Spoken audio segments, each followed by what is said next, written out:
Притеснението е като една сянка ръка над нас, която ни пречи да виждаме и ни спира да действаме. Откъде идва? Откъде идва? Притесняваме тази мисъл да се притеснявам толкова много. И най-често нито едно от тези неща не се случва. Но това не ме спира да се притеснявам. Притеснявам се за бъдещето на света. Притеснявам се за моето бъдеще. Притеснявам се за близките си хора. Притеснявам се дали ще си намеря близък човек. Притеснявам се финансово. Извинявам се авансово. Притеснението е пречка за нашето поколение. О, дали няма да е неловка тази ситуация? О, дали казах нещо тъпо? Ще ме харесат ли тези хора?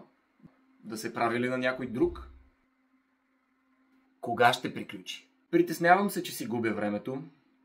Притеснявам се, че не знам с какво да си губя времето.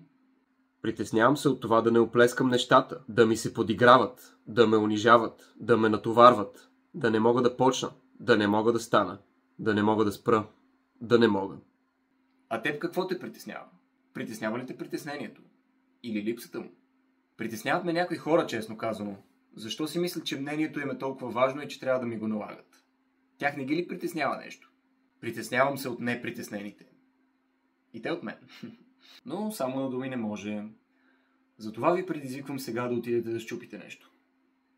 И весели празници. Да, изброих доста неща, но най-много се притеснявам от... Хвърляме в огъня в пропаста, под земята, в гробищата. Не можем да изровиме и спомен даже. Защото всичко излишно е много за нас. Защото всичко излишно е много за нас. Хвърляме в огъня в пропаста, под земята, в гробищата. Не можем да изровиме и спомен даже.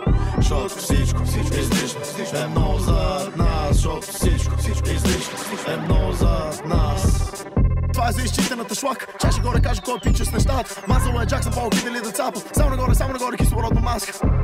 Никога не кацам, винаги на тях съм. Надскачам. Скафандър, мисия на НАСА, на Марс съм.